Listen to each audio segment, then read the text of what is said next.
Today I'm going to show you how to make liquid Castile soap. I've showed you how to make a bar Castile soap before, but it's a very different process making liquid Castile soap.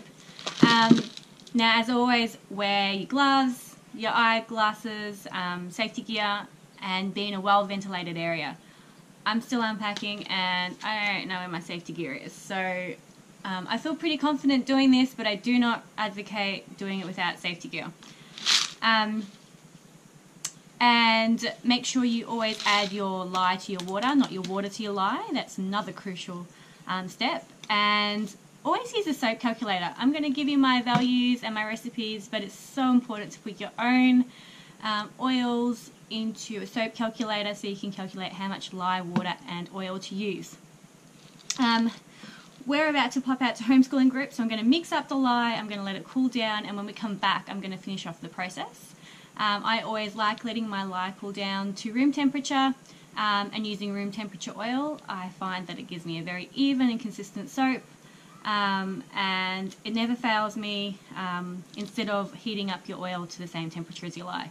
I find this works the best for me. It requires a little bit of foresight and planning and patience, but other than that, super simple.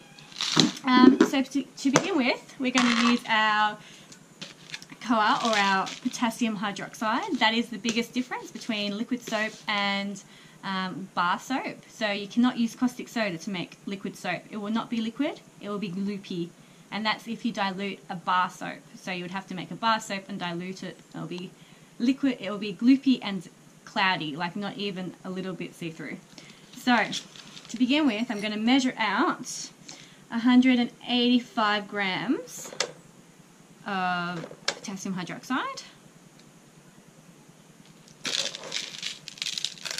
I'm making 2 batches, so I'm going to do 2 lots. This chemical is a lot harder to come by than caustic soda as well. I have to go to a specialist soap shop. I was lucky that it used to be around the corner from where I lived. It's so important to be super accurate. You want it to the gram, and I mean to the gram. In making soap, you cannot be out. Your pH is going to be too high if you are out. You really need to be exact, and that's why it's so important to use a soap calculator. So I'm using 327 grams of water.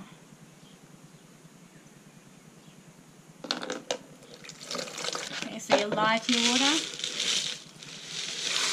Put in and make sure you stir it until it's clear, otherwise you're going to get chunks and a big solid disc down the bottom. I've learnt this by the hard way.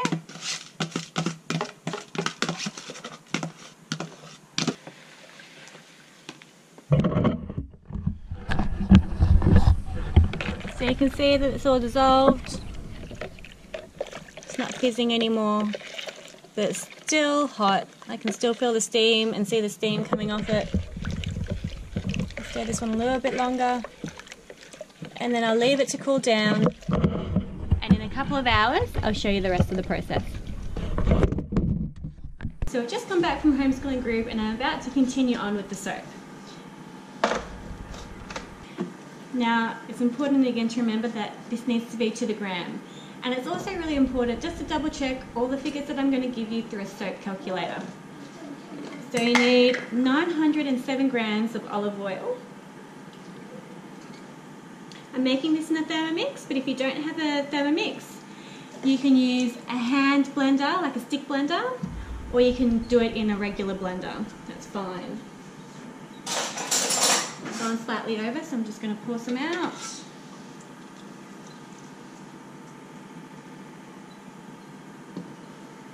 You just need something to mix it up so you can come to trace. Stick blenders are what people usually use, but I love my Thermomix and I make all my soap in my Thermomix, so this is how I make it, but there's no reason why you can't use a high-powered blender.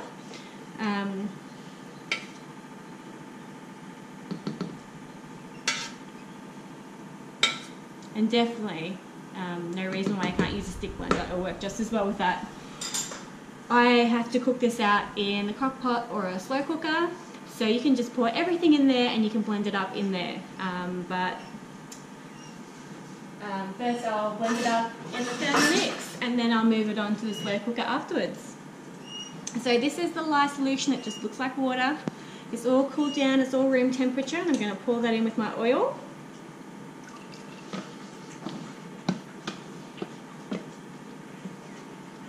And now I'm going to add some glycerin.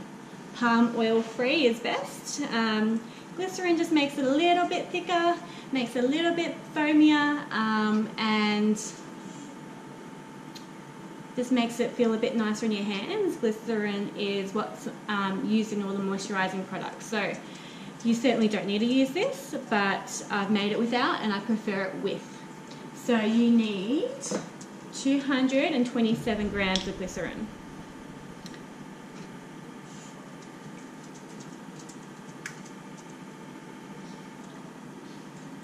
Glycerin's what they remove from soap. It's the really moisturising properties of soap. And that's why handmade soap is so much better than store-bought.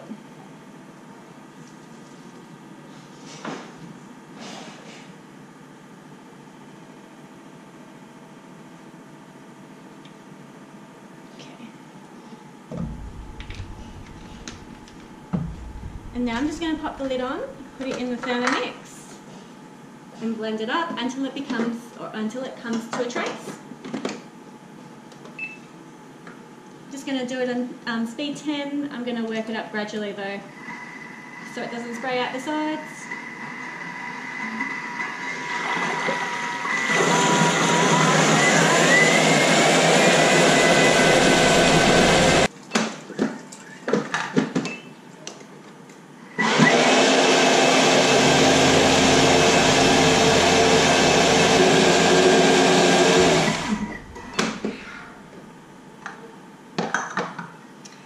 Now liquid soap takes forever and ever to come to trace. So it's been in for 10 minutes and it hasn't come to trace at all, not even remotely close, but it's starting to really heat up. It's at about 50 degrees, I believe. It feels hotter than that, but the Thermomix is reading 50 degrees. So I'm going to go for another 5 minutes and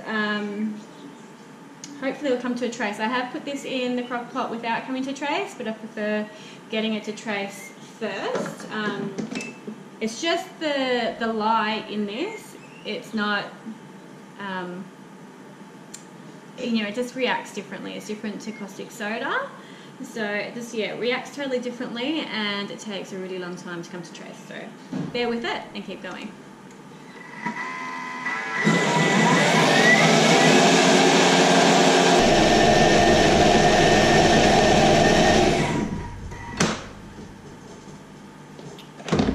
We've got trace! Yay! Okay.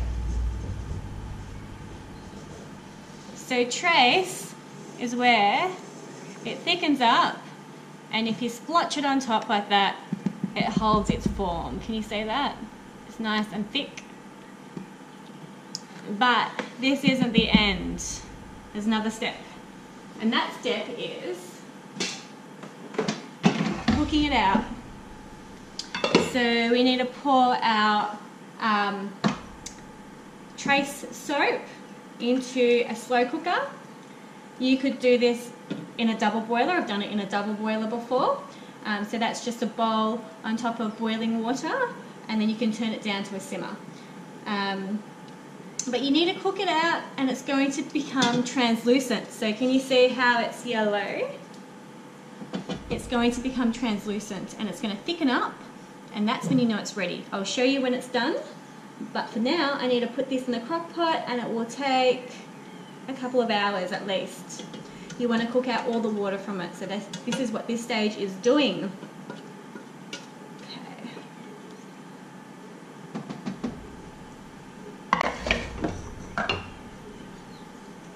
Get it all in there. Now this got up to 80 degrees in the Thermomix, so it's already really hot. So it should start bubbling away in the crock pot because I've already turned it on, just to preheat it. But heating it up and cooking it is going to get the pH right down. It's going to change it into something that's going to become a liquid soap. So once this is a liquid... Oh, hello.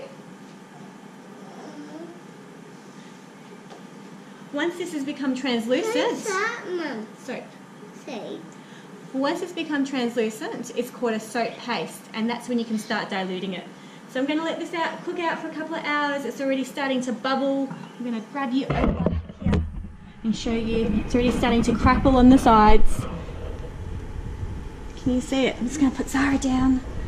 It's starting to crackle over here. It's going to cook and cook and cook, and it's going to become clear, almost like a greeny colour. I'm going to make one more batch because I need to make a double batch for a customer, and I'll make you something to eat in a minute. I'm going to make another batch for a customer, so I'm going to pour it in here, and it's going to be a double batch, and then I'll show you once it's become translucent what it looks like.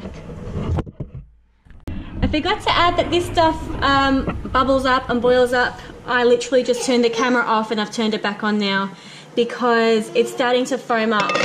It's starting to grow. So I'm taking the lid off, just leaving it on like this. It just will mean that it won't overflow and all the water will still be able to evaporate.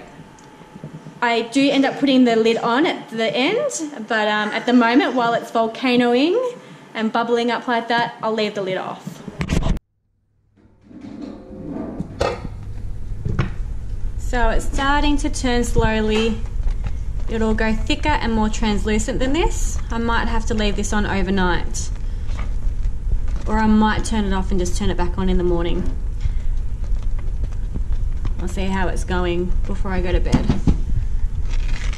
But it'll go more like this colour, really quite translucent, and it'll go really, really thick. Oh, you're fogging up. It's ready. Just keep stirring it every half an hour or so.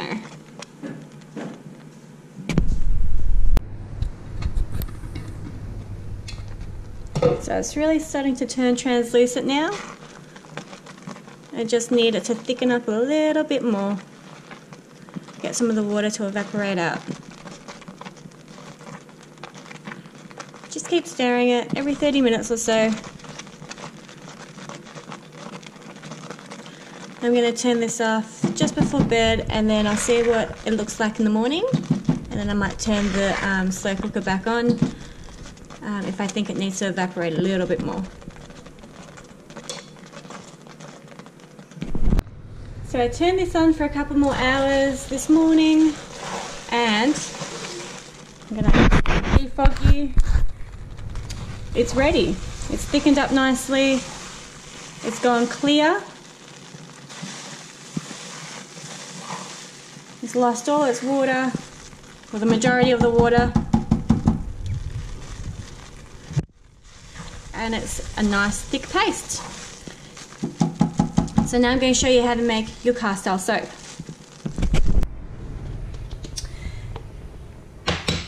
This bit now really depends on the season and how much you evaporated your soap. But you want to start off with 1/4 cup of soap paste. I'm increasing the recipe, so if you are making more, just increase the water. So first we'll need 1/4 cup of the soap paste and 3 cups of water. Now, there's a few ways you can do this, and that's either letting it sit with warm water for 24 to 48 hours, or you can put it in the slow cooker, especially if you've just made some, and it's a great way to clean it out so you don't waste any. It's nice and frugal. You can do it in a saucepan as well if you are just using an old, like a batch of soap paste that you've already made that you've had in storage. So I'm just measuring out the remains that I couldn't fit in my containers, and it looks like I've got a cup. If I spread that out a bit, it's just over a cup. So I'm going to put in 12 cups of water.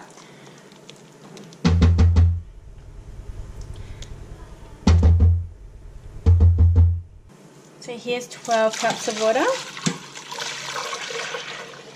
And let's go get another 4.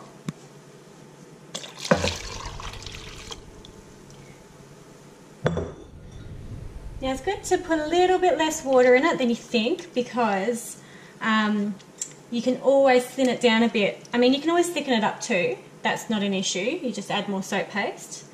But just get it to a consistency that you like. And remember that when it cools down, it's going to thicken up too a little bit. So just start off with a 1/4 cup of soap paste until you're comfortable with your quantities.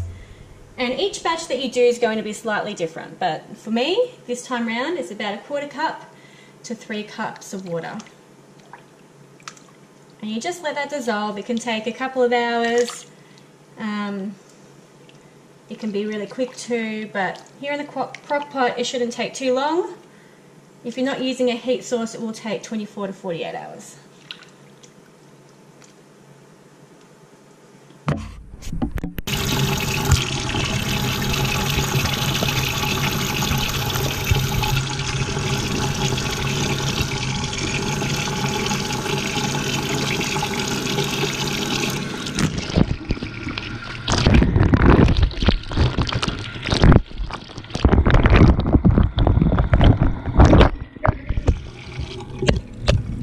And there you have it, beautiful, clear, liquid Castile soap. Super, super easy to make once you know how to do it. See you guys next time.